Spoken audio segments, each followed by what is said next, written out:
Hey everyone, it is Evan here from the Trade Risk on Friday, January 24th, here with a weekend market recap video. We're going to cover all of the major markets, the current market environment, and finish off looking at some sector analysis. So we get a lot to talk about today. Let's dive right into our dashboard here. Markets pulling back, seeing our first real uptick in volatility for 2020 and frankly for quite some time. So if we look here on Friday's performance, you can see markets were down, major indices were down upwards of 1%, Russell 2000 down a little over 1%.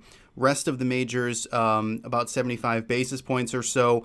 5-day change numbers moving back into red territory here. Q's still trying to hold that outperformance. And notice that we are starting to lose some of the short-term moving averages here in the major indices. If we scroll down and take a look at sector performance, you can see we're getting a lot more here in the red. On the upside, we have very defensive utilities, which have seen a tremendous move to the upside, followed by semiconductors, which some early good earnings reports certainly helping keep that sector of the market afloat, which is an important one, and then technology. On the downside, energy, biotech, transports, all underperforming and lagging on the past 5 days. In terms of major markets, we got the VIX, 23% pop here over 5 days. TLT is number 2 and GLD is number 3.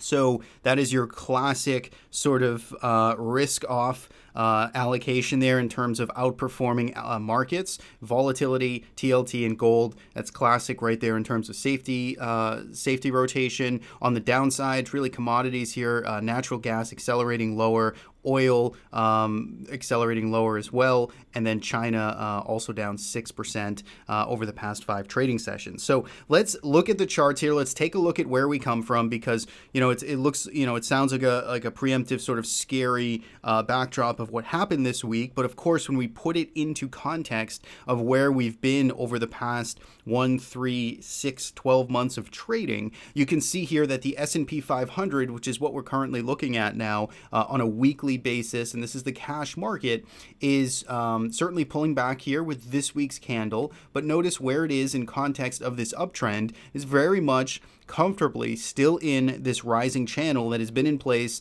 since we pulled back in October of 2019. So the S&P 500 is holding on to its long-term trend. It is certainly pulling back into last week's range, but it didn't take out last week's lows. It's holding above this trend line here, and right now all of this damage here in some of the sectors that are pulling us lower, ours is still contained from the bigger trend perspective. Now, if we go down to a daily chart of the S&P 500 and we start to, again, look at this channel that we've been rising in here for the past 4 months or so, you can see, again, we certainly have room to come down here to the lower end. If we are going to get back down and sort of retest, that would bring us to about 32, let's see what that is, 3250, more or less. And if we switch over to our other view here and we go to the much busier sort of horizontal lines that we've been drawing here as significant support,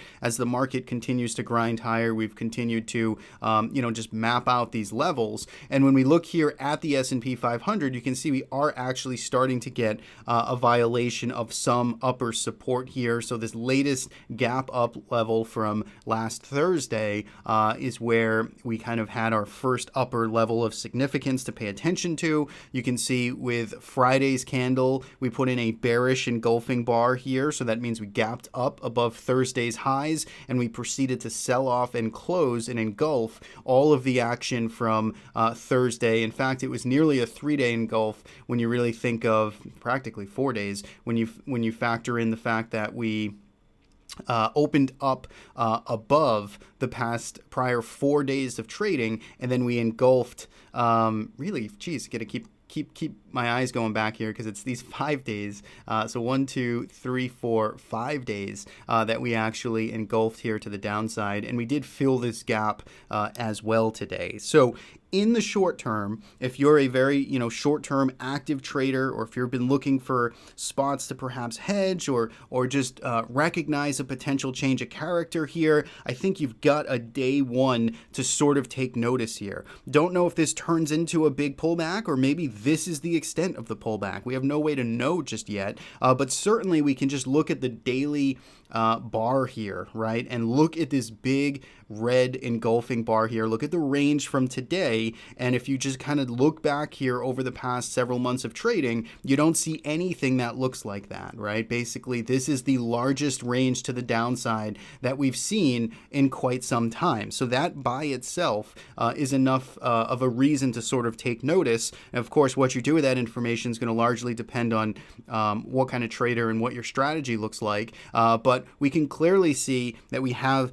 some type of signal here that the market is telling us, at least in the short term, something has changed. It's a little bit worried, and it's starting to sell off and pull back from recent levels. Now, we have a very busy week of earnings next week. I think it'll be the busiest week for earnings, and I think we're going to get a lot of the mega cap tech names that really drive this market. So it should be a very busy week in terms of that. And when we look here at just some of the technical levels to pay attention to, 32.59 in the very short term, that's what I'd be paying attention to. Below there, 32.15. That would be the next level where we did find some more meaningful support at the end of December and early January. And the other thing to note is, again, when we look here at where we've, kind of where we've come from, where we've been, if we just draw a retracement from the very highs to where we are right now, we of course are off of highs by about 1.5%.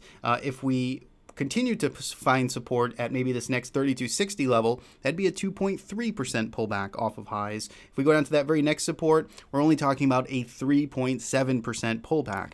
And all of these numbers, I think, hopefully should suggest that those pullbacks are still very shallow from a historical perspective. So if this market did see, something like a 7 to 10% pullback, then we're talking about levels down around 3,100. Again, it's not a prediction whatsoever. It's just a way to stay sort of cognizant of where we've come from, what the market tends to do, and in any given sort of pullback in any random year. And those are very reasonable spots to at least just have a mental map of where the market could go, and hopefully that informs what that would mean for your strategy and investments. So that is really the roadmap here in the short term. A little bit of a volatility here. VIX spiked up to 16. I believe, nearly 16. Yeah, so we got the spike up to 16, closed a little bit below it, but you can see, again, just a nice uptick there in volatility. So there's some fear, there's some protection, there's some, hedging at least going on in the short term. And again, we'll have to see if this market, if this market continues next week. I think that'll be the interesting spot if we get continuation. And then, of course, that long-term chart we looked at of the S&P 500 with the weekly bands here, I think that will be important as well. If we start getting follow through and we start meaningfully breaking below this channel, then again, you have sort of the longer term change of character in play as well. So that is the market right now. Let's look at the Russell 2000, because this here I think is the certainly the more depressing market here, because we had a potentially exciting new regime here with the Russell 2000 closing last week with one of its largest up weeks in 4 or 5 months or so, and then it proceeded to follow that up with a total give back of all of last week's gains. So that's very disappointing there for the bull case to finally start to see a little bit of momentum, a little bit of excitement coming through in the small cap arena, and basically we gave it all back this week, and we're back down towards last week's lows. So all in all here for the Russell 2000, the underperformer back to the bottom of the stack, and really kind of gave up that upside momentum. It is coming back into some short-term support here, so I wouldn't be surprised to see buyers start to pay attention here around 163.50, 164. But we'll have to see if they can stabilize, move sideways, and maybe this, maybe we take another shot at an upside breakout in a few weeks. But Russell 2000 underperforming, giving those those gains back and not holding its leadership spot. The NASDAQ still is now back to kind of holding that leadership spot. It did suffer some damage here on Friday. You can see it did put in an outside sort of reversal week here as it tried to make new highs. It reversed. It closed back into where we opened on the week. But all in all, this was still where damage was most contained, was in the NASDAQ 100. And once again, we do have lots of those earnings coming out next week. So that's the landscape. That's really the market takeaway there. A little bit of short-term volatility. Let's look for follow-through. Let's pay attention to those technical levels and take it sort of one day at a time. Now, if we go to some other major markets, we'll go to TLT. And TLT, sort of the losses, the pain in equities was the gain here in TLT and bonds, because we did get a breakout occurring here in TLT. If we go to the weekly chart, you can see now we're starting to get we did get the highest close now that we've seen in about 3 months. Going back to October, we're starting to attempt to resolve this range. MACD's trying to turn up. And again, this is the long end. If we go to like the BND, which is the total Vanguard total bond market, or I think a lot of people use the AGG for just an aggregate bond fund for a proxy on the bond market as a whole. You can see again, we are getting a breakout here in bonds, which is traditionally considered safety assets, so to speak, when equity markets are pulling back. Fixed income tends to benefit. And again, with all these charts, these are just price charts, not total return charts. So bonds, TLT, working this week. Gold also working this week, up 1%. This run started about 3-4 weeks ago, and now you can see it looks like it wants to try and continue here. Gold is in a very strong position here technically, and trend, from a momentum trend basis here, looks like it wants to continue here. It does have to get over last week's highs or 2 weeks ago's highs around 149 or so, but once it gets above there, and if it gets above there, there'll be a lot of clear skies for GLD. If we go to silver, silver also putting in a nice session here on Friday, looking like perhaps this wants to start to break out here as well. A little more to prove here for silver in my eyes. The fact that it still needs to clear over really the $17 level, get through a lot of this overhead supply in here, and then this can really start to potentially shape up and take flight here at the September highs from 2019. Lastly, if we look at energy, USO here, very rough spot for the market this week. Remember, it had that very sharp move down here 2 weeks ago where it pulled off of very quickly from above 13 and kind of slammed down to this lower $12 area. This is exactly where we identified is kind of where we would want to see USO hold up here for the bulls to step in, for dip buyers to support oil. This would be the great spot for them to do so. And it looked like, the battle was going on for a few days here, but as soon as Wednesday hit of this week, that was the gap down, and this only accelerated into the end of the week. So you definitely have some technical damage now here in oil. Go to the weekly chart, you can see it's only 3 weeks of pulling back, but in 3 weeks' time, it's pulled back almost 15%. So certainly taking, the stairs up, elevator down in energy and oil, and this is certainly pressuring that sector of the equity market as well. Last but not least, if we look at natural gas here also rolling over into the second half of this, really started with Tuesday's action. We saw the gap down on Tuesday. It tried to rebound itself briefly here Wednesday and Thursday, and then it rolled back over into the end of the week. So a pretty, just again, rough case here for natural gas. The trend remains down, momentum remains down, very oversold. Could snap back at any point, lots of volatility, probably a good day trading vehicle and short-term trading vehicle, but right now structurally all that momentum is still pretty much pointing to the downside. So that's it. That's the action as a whole here for major markets. Let's go to some of the sectors. Let's take a quick peek at what held up and what didn't. If we look at the top performing sector this week, it was utilities, as we talked about at the top of the video, and what an impressive run it has been for the past almost 2.5 weeks now. It has been consecutive gains for this sector of the market. XLU, very frothy, very hot, but totally a complete vertical line to the upside here in XLU. So utilities performing, acting as a bit of a safety haven there, and that hunt for yield and safety is working. Number 2 is semiconductors. As mentioned, we did have some good earnings reports out about from some of this sector here, which is helping kind of keep it afloat. We'll see if this can stay afloat, because if semis start to roll over here as well, then you're going to have certainly the reason or the catalyst for maybe that for this market pullback to continue. If we do see our basically poster child leadership group to the upside start to get some volatility and selling pressure, then we're going to be we're going to be in a tough spot. So semis right now holding up. Certainly don't like the Friday's action with a gap up and then kind of a close near the lows. But of course, when we just look here at all the trends, everything is still very much intact. So again, we'll have to look for follow through. We'll see if there's any more commitment to the selling and kind of take things from there. But for now, semis, still just staying in check. And technology, we talked about it last week, where the XLK started to accelerate through the upper end, the upper trend line here in this channel. And you can see it's trying to fight to stay above it. Again, gapped up, closed near the lows here on Friday. So in a short term, not the most ideal situation, but still technically, structurally holding up very well in the longer term. On the downside, underperforming this week was semiconductors. And this is, I'm sorry, not semis, biotech. Biotech here, XBI, this is the smaller equal weighted index for the market of biotech.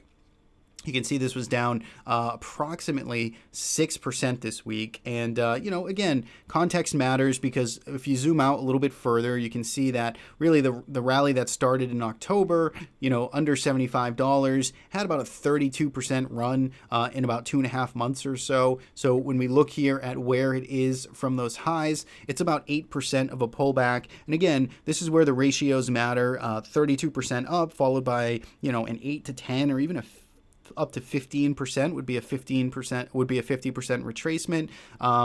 It's not totally unreasonable when a market moves up as fast as it did, like biotech did in the fourth quarter. There is an open gap down here around $88, so I wouldn't be surprised to see XBI maybe even see a little more sell-off, maybe a nice little panic drop into this area, fill the gap, and that'd be a good spot to find some support and buyers for this market. We'll see if that happens, but keep an eye on that gap level for XBI.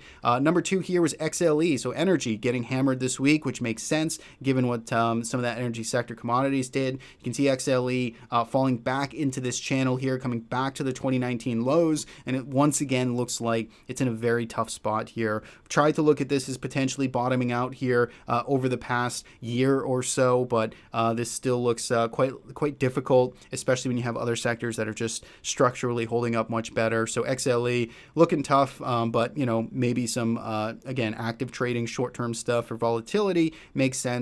Trends on the longer term, though, are still lower. IBB, we kind of covered this already. So healthcare, kind of the same thing, but these are all kind of the bottom of the barrel this week as well. XLV has had a very nice run over the past 3 months or so. Very nice run, and it is just starting to pull back now. Very heavy volume here on this pullback, but this is probably be an area where it'd be looking for opportunity in XLV. Maybe it has to come in a couple more days. I think some of the latest signals in our strategy for Merlin has been really kind of honing in on the healthcare space, and I think that makes sense just given the move it had and starting to reset some of that froth. So that's it. That's what we have going on. Lots kind of moving finally here, getting a little bit of volatility, a little bit of two-way action. For the past several weeks, several months, honestly, it's been just kind of that slow drip grind higher here where, bulls have just been in firm control. Starting to see a little of that change now, and we'll see if we get that follow through into next week. So that's it from me. Have a great weekend. Thanks as always for tuning in and watching. You can subscribe on our YouTube channel or follow us at The Trade Risk. Have a great weekend. We'll see you back here on Tuesday for the midweek video.